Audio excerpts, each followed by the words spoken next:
Bismillah ta'asamna billah. Bismillah azzallah. Bismillah jallallah. Bismillah Rabbi Allah hasbi Allah tawakkaltu ala Allah yatasabtu billah fawattu amri ila Allah masya Allah la quwata illa billah. Bismillahi assalamualaikum warahmatullahi wabarakatuh.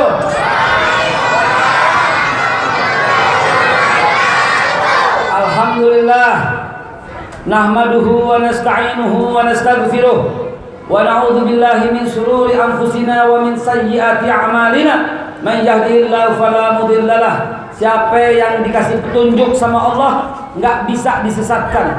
Wa may yudlilhu fala hadiyalah. Dan siapa yang tersesat enggak ada yang bisa bantu kecuali Allah Subhanahu wa taala yang kembaliin.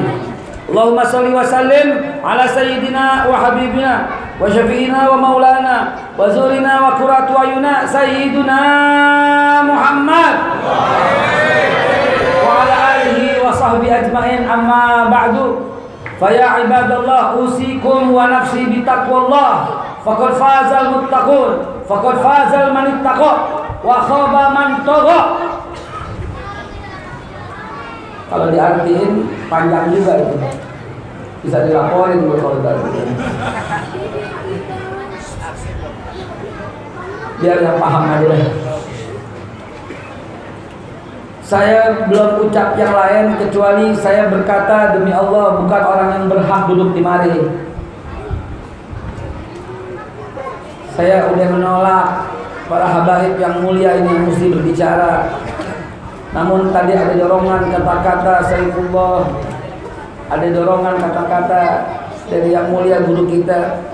Jadi saya insya Allah menyampaikan beberapa hal yang penting untuk kita ketahui yang jarang diungkap di sekolah-sekolah, jarang diungkap di sekolah-sekolah tentang kemuliaan Nabi kita Muhammad Sallallahu Alaihi Wasallam.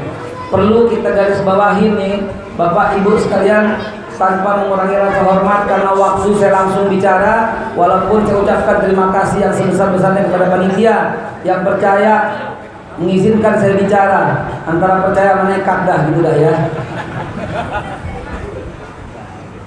Hadirin yang dimuliakan Allah, kita duduk di sini karena Rasulullah Sallallahu Alaihi Wasallam. Kalau bukan karena Nabi kita nggak kenal Allah. Perjuangan Nabi, coba perhatikan kalimatnya, perjuangan Nabi dan para sahabatnya dalam di Badar, di Uhud, di Khandaq, di Hunain, di Mu'tah semuanya, sampai kemudian beliau wafat dilanjutkan oleh Abu Bakar Siddiq, lalu wafat dilanjutkan oleh Umar bin Khattab, dilanjutkan oleh Utsman bin Affan, dilanjutkan oleh Ali bin Abi Thalib, lalu Bani Umayyah, lalu Bani Abbasiyah, lalu Bani Utsmaniyah, kakek-kakek kita, datuk-datuk kita, para habaib yang mulai yang datang kemarin. Perjuangan itu membuat kita kenal Allah, betul atau tidak? Perjuangan itu membuat kita tahu Al-Quran, betul? Maka enggak berlebihan kalau saya katakan kita kenal Allah karena Nabi Muhammad, kita tahu Quran karena Nabi Muhammad, kita tahu Al-Fatihah karena Rasulullah, kita tahu Qul huwallahu ahad karena Rasulullah. Adanya masjid ini demi Allah karena Rasulullah. Kita tahu pakaian karena Rasulullah. Ada selendang begini, ada gamis, ada kopiah, ada sarung, ada celana, semuanya karena Rasulullah. Bahkan Allah sendiri yang bilang, laulaka ma khalaqtul aflaki. Kalau bukan karena engkau, kalau bukan karena engkau, kalau bukan karena engkau wahai Nabi, tidak aku ciptakan langit bumi serta seisinya. Shallu ala Nabi Muhammad. Ini kalimat pembukaan pertama, saudara. Jadi jangan macam-macam. Ibu pakai jilbab karena Rasulullah. Karena Allah dong tak. Iya. Bukan buat berdebat. Pasti semua karena Allah. Tapi kan ada asbabnya. Betul? Ada asbabnya. Allah sampaikan ke malaikat Jibril. Malaikat Jibril sampaikan ke Nabi. Nah, perjuangan Nabi dan para sahabatnya yang membuat kita kenal jilbab. Kita lu aja kali bukan gak pakai. Yang membuat ibu pakai jilbab. Jadi ibu pakai jilbab itu selain bismillah, selain baca doa, baca juga salawat. Karena ibu pakai jilbab karena Rasulullah. Kita kenal karena Rasulullah. Adanya masjid karena Rasulullah. Adanya sejadah karena Rasulullah. Kita hormat sama orang tua karena Rasulullah. Kita kenal akhlak karena Rasulullah. Yang ngajarin kul huwallahu ahad Rasulullah. Artinya yang ngajarin ketuhanan yang Maha Esa Rasulullah. Artinya tidak ada Pancasila kecuali kata Rasulullah sallallahu alaihi wasallam. Jadi jangan macam-macam saudara. Ada institusi yang nyakitin hati. Pilih Pancasila apa pilih Al-Quran. Ini institusi haram jadah namanya. Institusi busuk yang telah nyata-nyata memisahkan Quran dengan kul huwallahu ahad. Saya katakan begini supaya apa? Supaya terbuka pikiran saudara. Udah pasti yang adu domba umat Islam itu adalah komunis. Umat Islam sama pemerintah cocok sejalan. Pancasila sama Al-Quran cocok sejalan. Kenapa lu adu domba saudara? Betul? Yang ajarin supaya kita adil dan beradab Rasulullah. Maka pantas kalau saya katakan, kalau tidak karena nasihat Rasulullah, tidak akan ada Pancasila saudara. Belum mulai, ini baru pembukaan. Saudara masih ingat 212? Masih ingat 212? Ini ada masih saya simpen ini kata-kata nih. Mau ngundang Ustadz Haikal. Pengurusnya bilang begini, jangan batalin. Kenapa? Karena dia 212. Iya. Kurang ajar tuh mulut. Emang kenapa 212? Hah? Emang kenapa 212? Jawab kenapa? Karena begitu takutnya. Dalam 212 pembicara utama sebenarnya siapa? Kapolri pada zamannya. Siapa dia? Bapak Tito Karnavian. Ulamanya yang bicara A'agim. Yang doa Ustadz Arifin Ilham. Perwakilan pemerintah Ketua DPR Bapak Hidayat Nur Wahid. Yang khotib Kiai Haji Ma'ruf Amin. Itu urutannya. Sampai keynote speakernya, pembicara utama itu Kapolri. Ini biar antum ketahui, belum pernah saya buka nih. Sekarang saya buka. Kenapa? Kan 212 difitnah melulu. Dianggap radikal. Saudara jangan begitu dong. Dalam 212 ada rumput keinjak. Demi Allah saya bersumpah saudara, Habibana Habib Muhammad Rizik Syihab pada waktu itu nggak ada jadwalnya untuk bicara. Tapi ternyata takdir Allah menentukan lain. Bapak Kiai Haji Ma'ruf Amin kurang sehat sehingga tidak bisa hadir dalam khotib dalam 212. Akhirnya khotibnya adalah Habibana Habib Muhammad Rizik Syihab. Al-Haziniyah wa likulli natin salihah wa ila hadratin Nabi Muhammad sallallahu alaihi wasallam wa ila habibana ya Allah Habib Muhammad Rizik Syihab Allah ya Allah fi dunya wal akhirah. Untuk Habibana Habib Muhammad Rizik Syihab la sahla illa ma ja'altu sahla wa anta taj'al hazna sita sahla. Untuk Habibana Habib Muhammad Rizik Syihab, siapapun yang fitnah antum Allah balas kita di akhirat dunia akhirat. Siapapun yang berbuat tidak adil pada antum mudah-mudahan Allah balas dan Allah lihatkan kepada kita. Al-Fatihah. Bismillahirrahmanirrahim.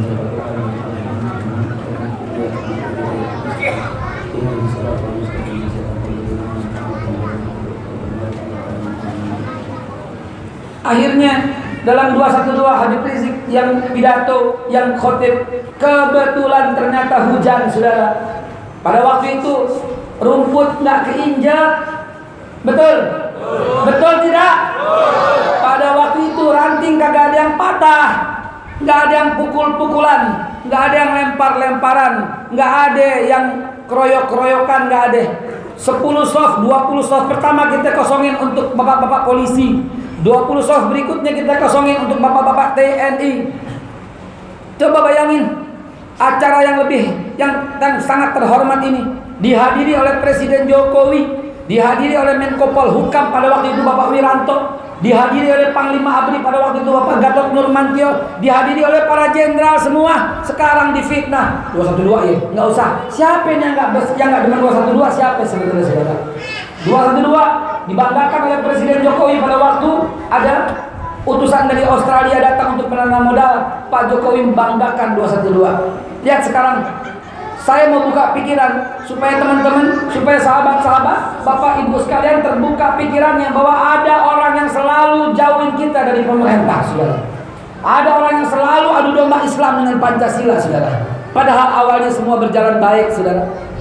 Rapatnya bareng-bareng. Ada Pak Kapolri zaman itu, rapatnya bareng-bareng. Kenapa sekarang jadi begini?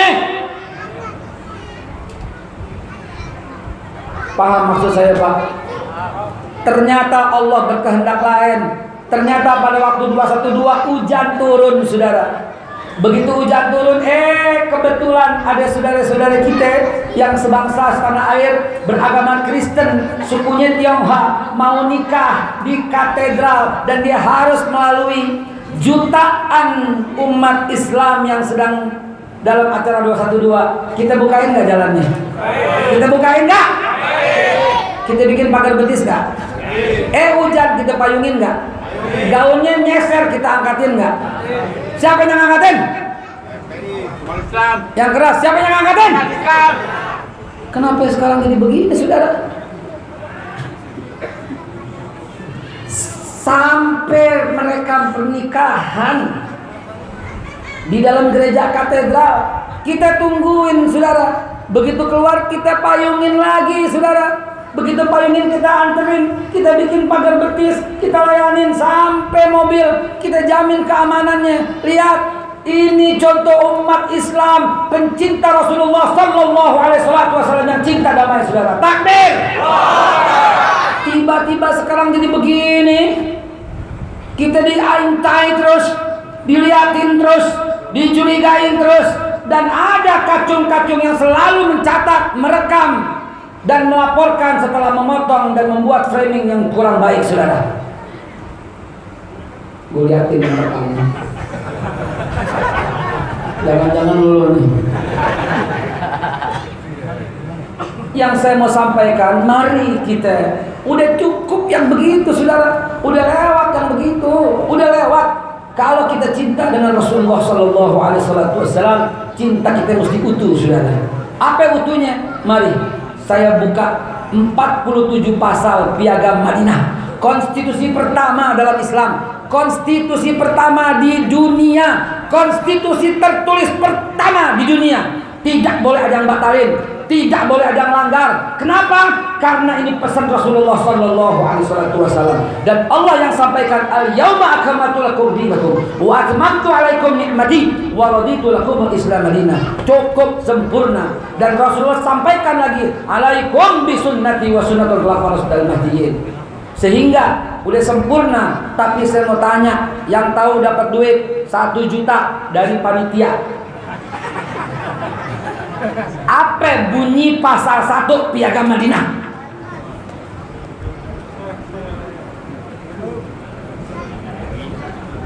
Lihat, Beb, ngenes gak, Beb? Ngenes kita. Abis tiktokan lu sih. Anak-anak juga begitu, jadi gak paham. Padahal dalam pasal paling awal Piagam Madinah, konstitusi Rasulullah, Pak Bu jangan macem-macem ya, bilang Rasulullah miskin, jangan macem-macem. Rasulullah kaya, tapi beliau memilih miskin. Dalam kitab Sirah Nabawiyah, dalam kitab Tarikh At-Tabari, dalam kitab Tafsir Ibnu Katsir diceritakan lengkap di situ semua. Dalam kitab Ibrahim Abdul Anbiya diceritakan selengkap dengan semua. Nabi pada waktu 25 tahun, pembantunya aja 23 orang, saudara. 23 orang Rasulullah. Berarti berapa ternaknya kalau yang ngurus aja 23 orang? Siapa yang bilang Nabi miskin? Menikah dengan wanita mulia yang kaya, nebeng dengan janda kaya. Kurang ajar tuh mulut. Kurang ajar. Nabi dibilang karyawan di Siti Khadijah. Nih dengerin nih ya. Tahu Carrefour nggak? Carrefour. Tahu Carrefour? Indofood titip barang nggak sama Carrefour? Titip. Baterai ABC titip barang nggak sama Carrefour? Indomie titip barang nggak? Handphone titip barang, Samsung titip barang nggak sama Carrefour? Titip. Kecap Bango titip barang nggak sama Carrefour? Banyak kan yang titip barang sama Carrefour? Yang hebat kecap Bango atau Carrefour? Kalau nggak titip sama Carrefour mungkin nggak laku dan nggak dikenal, begitu maknanya. Sehingga mesti titip sama Carrefour. Yang titip itu Bango, baterai ABC, Energizer, Indomie, Supermi dan segala macam itu semua titip barang sama Carrefour. careful. Artinya careful yang hemat. Kenapa? Karena dia dipercaya semua orang untuk datang. Gue bukan iklan nih. Gue lagi cerita. Ya. Artinya careful yang hebat. Tahu maknanya? Itulah Rasulullah seperti kurang lebih careful yang berjalan. Bukan saya bandingin. Naudzubillah, tsumma naudzubillah. Saya mau cerita kepada Bapak Ibu sekalian. Semua orang di Mekah pada waktu itu titip barang sama Rasulullah untuk tolong dijualin. Umar bin Hisham titip, Abu Jahal titip, Abu Lahab titip, Abu Sufyan titip, Sayyidatina Wardatul Quraisy, ibunda yang mulia Siti Khadijah titip. Jadi Nabi yang bawa barang itu semua orang-orang, saudara. Sehingga Nabilah yang paling kaya di antara semua pedagang di zamannya, saudara. Dalam kisah diceritakan ketika baginda Nabi Muhammad ingin menikah dengan Sayyidatina Khadijah, mas kawinnya aja 40 mobil Lamborghini, saudara. Saya cerita nggak main-main dan nggak bercanda.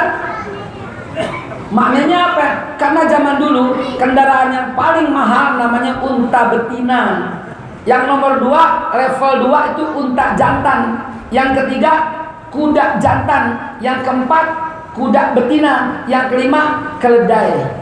Kalau zaman sekarang berarti kendaraan paling mahal ya sekelas Rolls-Royce, Lamborghini itu level 1. Level 2 baru deh tuh mulai BMW, Mercedes-Benz dan sebagainya, Alphard dan sebagainya. Level 3 itu baru deh Fortuner, apa tuh dan sebagainya. Level Innova gitu loh. Level 4 tuh udah mulai tuh Avanza, Xenia, Celia. Nah, mulai. Level 5-nya udah Bemo dah Bajaj. Ini biar paham, saya semiliarkan, saya kiaskan gitu loh. Itu zaman sekarang. Maka Nabi zaman dulu memberikan mas kawin kepada Siti Khadijah 40 ekor unta betina, yang kalau sekarang kurang lebih sama dengan 40 buah mobil Rolls Royce, saudara. Shallu ala Nabi Muhammad. Kaya apa miskin? Kaya apa miskin? Siapa yang pertama kali bilang Nabi miskin coba? Nabi memilih miskin. Lagi sembahyang, lagi sholat, keingetan emas belum kebagi. Kaya apa enggak tuh? Kita kan baju kotor belum kebagi, betul enggak? Baju bolong belum kebagi, ini emas belum kebagi. Bayangin betapa kayanya. Pulang Siti Aisyah ditanya, kemana kambing? 99 ekor disedekahin. Kaya apa kagak tuh? Jadi Nabi kaya kalau lihat faktanya. Cuma Nabi memilih miskin dan berdoa tetap menjadi orang miskin saja. Jadi jangan lagi saudara bilang meremehkan Nabi. Ini maulid, saya nggak cerita yang lain kecuali Nabi Muhammad SAW. Karena saya mau cerita apa? Saya mau cerita Nabi adalah wholesaler yang pertama di dunia. Kenapa? Karena semua orang titip barang sama Rasulullah. Tidak ada satupun di kota Mekah yang tidak berhubungan duit dengan Nabi. Nabi meminjamkan uang dan membayarkan tidak gratis, ya, membayarkan gratis dan tidak memberikan kelebihan. Artinya apa yang saya mau bilang? Ini singkat cerita, banyak para habaib, banyak para alim ulama. Yang saya mau cerita, Nabi selain wholesaler pertama di dunia, Nabi juga bankir pertama di dunia, direktur bank pertama di dunia yang syariah tanpa bunga. Tidak satupun orang Mekah keluar kota kecuali titip barang sama Rasulullah. Artinya Rasulullah juga kepala pegadaian pertama di dunia yang mengatasi masalah tanpa masalah. Jadi lengkap kepribadiannya Nabi. Saya hari ini nggak bicara soal akhlak. Mungkin banyak para alim ulama, para habib yang bercerita. Saya mau cerita dari sisi itu. Itu Rasulullah SAW. Kagak ada yang bakal bisa nandingin. Dan saya juga mengatakan ini terakhir sebagai penutup, Rasulullah adalah pembuat konstitusi pertama di dunia. Declaration of Human Rights, nyontek Nabi dan copy paste. Begitu juga perjanjian Jenewa, begitu juga Pancasila, begitu juga Undang-Undang Dasar 45. Ini dasar negara yang kita cintai buat bangsa kita. Ternyata juga dari Nabi Muhammad SAW. Saya akan buktikan secara singkat. Dari 47 pasal, saya akan singkat menjadi 17 pasal saja. Kelamaan juga ya. Pasal 1 dalam Piagam Madinah Nabi mengatakan tidak ada manusia kecuali sama rata di depan Allah Subhanahu wa taala. Enggak bisa dibedakan karena suku, warna kulit, ras, kelompok dan golongan, karena inna akramakum indallahi atqakum. Lihat, baru pasal 1 kita sudah melanggar. Apa yang kita langgar? Kita nggak boleh bedain suku sekarang, saudara. Oh, ini Jawa, ini Sunda, nggak boleh, nggak boleh. Ini Sunda, ini Jawa, ini apa? Nggak boleh, saudara. Sallu ala Nabi Muhammad. Kiai, masya Allah, afwan. Kiai mau izin terusin sedikit, Kiai ya.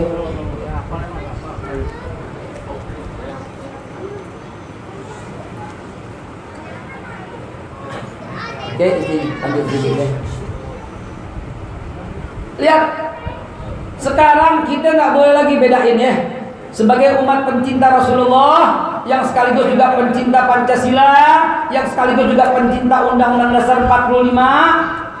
Ntar di sini kita cerita soal UUD 45 yang udah diacak-acak. Ntar di sini. Sabar. Lihat pasal 1, lihat yang Nabi bilang apa? Nggak ada lagi perbedaan, semuanya mesti kompak. Maka kita udah bersumpah nih, satu nusa, satu bangsa dan menjunjung bahasa persatuan. Ini ajaran Islam. Kenapa Islam diadu domba dengan negara? Pasti yang adu domba komunis, saudara. Pasti, udah nggak mungkin kagak. Pasal 2 sampai dengan pasal 11, Nabi menyatukan semua suku yang ada di kota Madinah. Tahun 622, suku Aus sama suku Hajrat dipersatukan. Bani Quraidah sama suku Aus disatukan. Suku Hajrat sama Bani yang lain disatukan, disilang semua bersatu. Kita terjemahkannya, kayak Haji Ahmad Wahid Hashim menerjemahkannya, panitia PPKI, panitia persiapan kemerdekaan Indonesia, tanggal 18 Agustus, pidatonya begini. Pidatonya cucu daripada Hadratus Syekh Hasyim Asy'ari begini. Silahkan dilihat dalam buku biografi Wahid Hashim. Ini pidatonya. Beliau pidato dan akhirnya mencetuskan kalau di Madinah ada persatuan Madinah, maka di Indonesia ada persatuan Indonesia. Yang saya mau sampaikan dari tadi, jangan ada lagi orang yang coba-coba, apalagi tes sana tes sini, apalagi institusi sana institusi sini. Nangis saya kalau lihat begini, saudara. Umat Islamnya kompak dengan pemerintah, tiba-tiba dipecahin, tiba-tiba disatuin, tiba-tiba yang udah bersatu dipecahin, saudara. Lagi kompak-kompaknya tiba-tiba difitnah. La haula wala quwata illa billah. Pilih mana? Pancasila apa Quran? Kan kurang ajar itu. Lebih berjasa mana? Nabi Muhammad apa Bung Karno? Kan kurang ajar itu. Kurang ajar itu. Itu kalimat-kalimat yang sangat busuk, saudara. Jangan pernah kita hiraukan, saudara. Katakan, bagaimana caranya memisahkan kul huwallahu ahad dari Al-Quran? Karena ketuhanan yang Maha Esa adalah kul huwallahu ahad. Jadi nggak boleh kita katakan togut yang di sono, nggak usah. Kita ikutin aja apa kata alim ulama. Kita berakhlakul karimah, dan jangan pernah lagi ada orang yang mencaci karena suku, kelompok dan golongan. Stop juga kata-kata cebong kampret, saudara. Udah bukan waktunya kita begini. Melanggar pesan Nabi, apalagi dengan sebutan buruk. Allah larang, saudara. Wala tabaghadu wala tahasadu wala tadabaru wa kunu ibadallah ikhwana, kata Nabi. Ini baru pasal 1, ada 17 pasal, ada 47 pasal. Saya jelasin semuanya. Jam 2 baru kelar malam. Pasal 2 sampai 11 Nabi satukan semua. Pasal 13, ini pasal 13 lompat.